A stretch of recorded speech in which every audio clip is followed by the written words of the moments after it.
Assalamualaikum and welcome dear students of class ninth. I am again here with the new chapter of your English textbook, that is packing. It's a chapter number 1 written by Jerome K. Jerome. Jerome Jerome, English novelist and playwright, was born in the borough of the Walsall. Jerome was financially supporting himself by the age of 14 as his family had little money. So this packing is about uh, three friends, Jerome, George, and Harris. They had to go for a trip, and firstly they had to do the packing. This is what the chapter is about. So the narrator of the story, Jerome, was proud of his packing skills. He was supposed to go on a trip with his friends George and Harris. He told them to leave the whole matter of packing to himself, to which they readily agreed. George sat on the easy chair and Harris cocked his legs on the table and watched Jerome do the packing. But this was not what Jerome wanted. When he said that he wanted to do all the packing himself, what he meant was that he was willing to be in charge of everything and direct his friends to work efficiently under his supervision. He was really pissed at them for just sitting about watching him work. It was uncomfortable for Jerome to just sit idle and see another person work alone. His energetic nature made him want to get up and superintend. When Jerome packed the bag, Harris pointed out that Jerome had forgotten to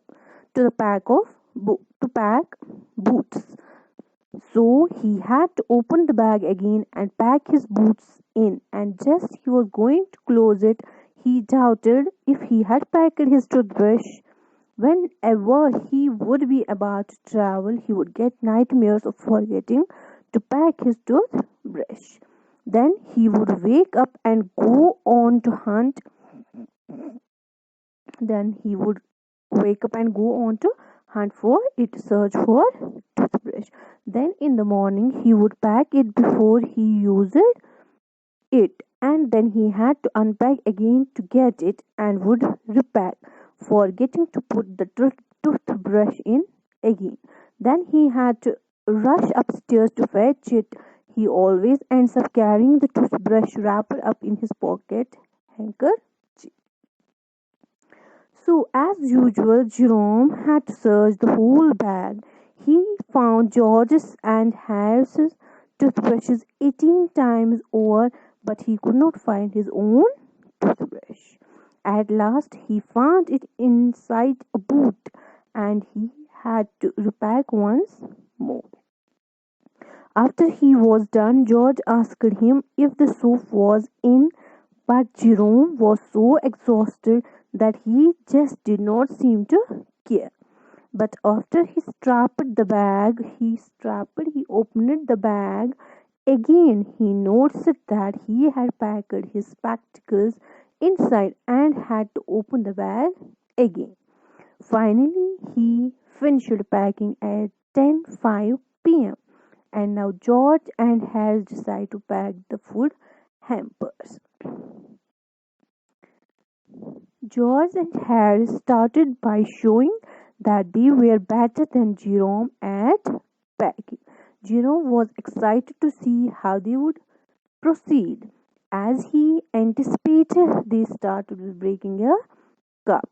So George and Harris firstly started to break a cup. Then Harris accidentally scratched a tomato by placing strawberry jam on the top of it, and then he had to pick out the tomato with a teaspoon. Moreover, George stepped on the butter.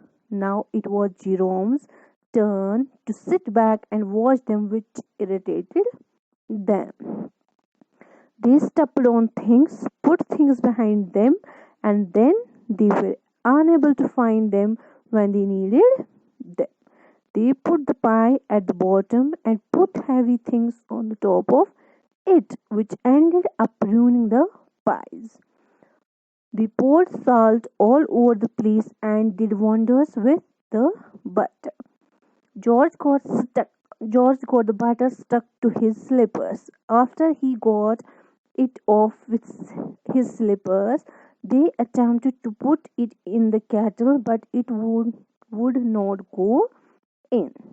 Then they put it down on the chair, but Harry sat on it and butter stuck to his back.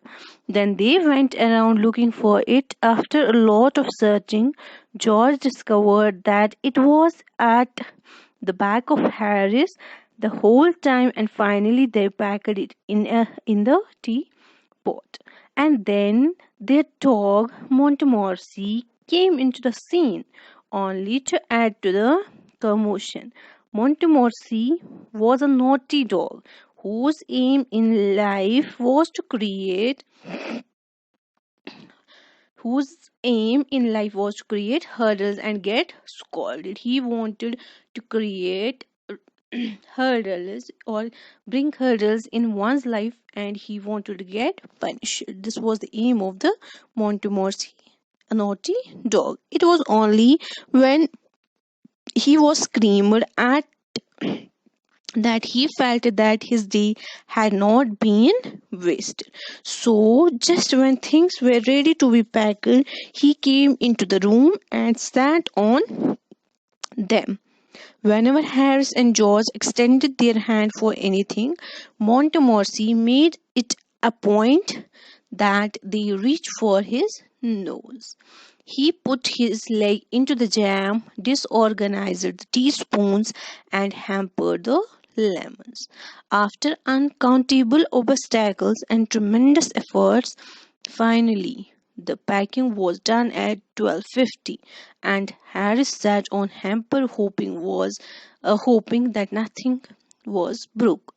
George consoled himself and Harris by saying that if anything was found broken, then it would be because it was already broke. They all were ready for the bed and decided to wake up at 6:30. George was already asleep by then, so George and Jerome placed the bath where he could tumble into on getting up in the morning and went to bed themselves. So this was all about the packing, and in this packing there were three friends: Jerome, George, and Harris, and the fourth one was Montmorency, a naughty dog. So you will yourself go through the chapter by reading it. Also, there is glossary given. You will go through it, learn it properly. So this was all about this chapter, packing. So may Allah bless you all. Thank you. Have a good day. Aslan.